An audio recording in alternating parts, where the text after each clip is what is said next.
Hi, it's Mark from Top Local. We're here with Bernie Pawlik, Pawlik Automotive in Vancouver, Vancouver's best auto service experience. And we're going to talk about GM brand cars, their reliability. How you doing, Bernie? I'm doing very well. So GM has a lot of brands of cars and trucks, and some of them are similar. They've cut some of that extra stuff out there, but is there any one that's better than the other?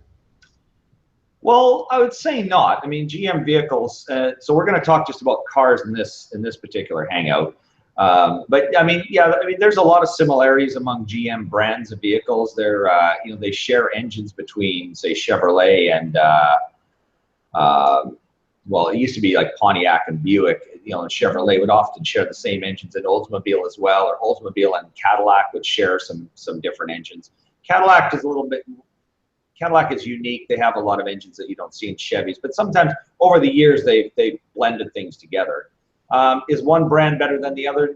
Not really. They're all built the same way, the same factory. They kind of all compete against each other in the marketplace. But as you mentioned, I mean, GM's really cut things down. There used to be, there's now Chevrolet still there, but and Buick is still there, but Pontiac's gone, which they're kind of more sporty line of cars. And Oldsmobile, which is a sort of lower end luxury car, those have been gone for a while. And then Saturn was I don't know what that was, a kind of an interesting experiment for GM.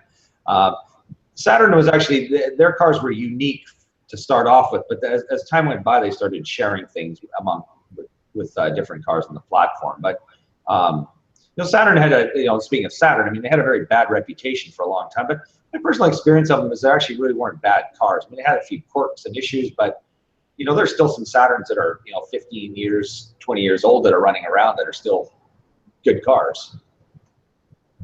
So for GM, how reliable would you rate them overall? I'd say I consider them fair. I mean, they're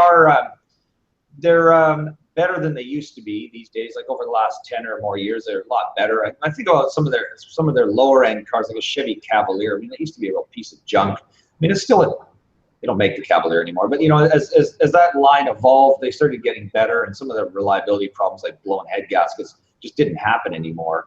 What you're finished with is a cheap car that has, use the word finish, crappy fit and finish, but the reliability on the car was pretty good.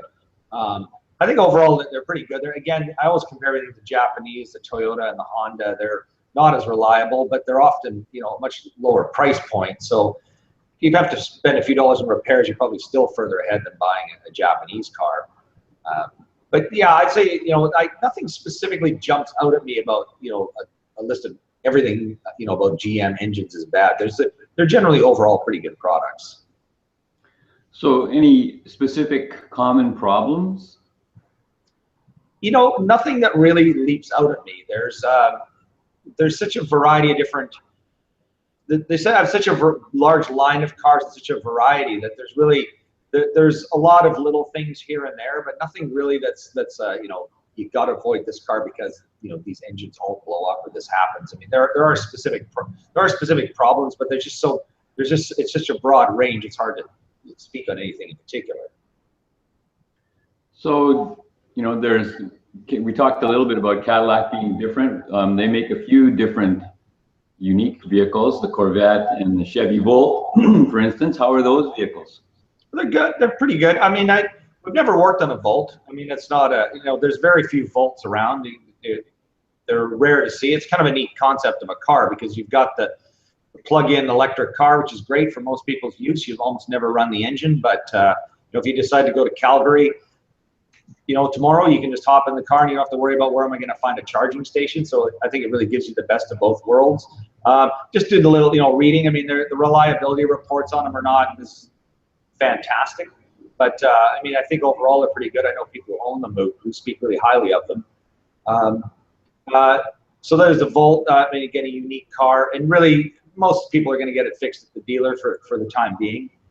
And who knows, again, how long those cars are going to be around when they're 10 or 15 years old. People may not want them anymore because there's going to be better electric technology, and people will just opt to buy that. Why would you want to even be saddled with an old electric complex technology?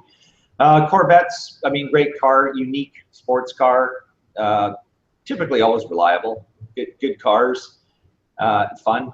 Cadillac, Cadillac's is a unique line. Again, they're good cars. I mean, the only thing I'd say about Cadillac is over time, once they start getting older, they've historically had some unique engines that are extremely difficult and expensive to fix. So, with a Cadillac, you probably don't want to own an old one, but the newer ones are a lot of fun.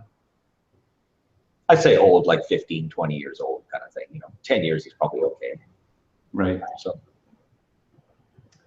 well, there you go. There's a quick synopsis of the GM brands, their reliability based on how many years you've been working on cars now, Bernie?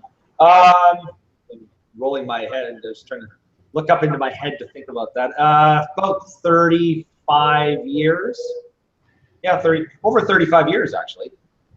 So that's from the view from the west coast of Vancouver, 35 years of experience of fixing cars here in Vancouver, and the reliability of GM. Thanks, Bernie. You're welcome.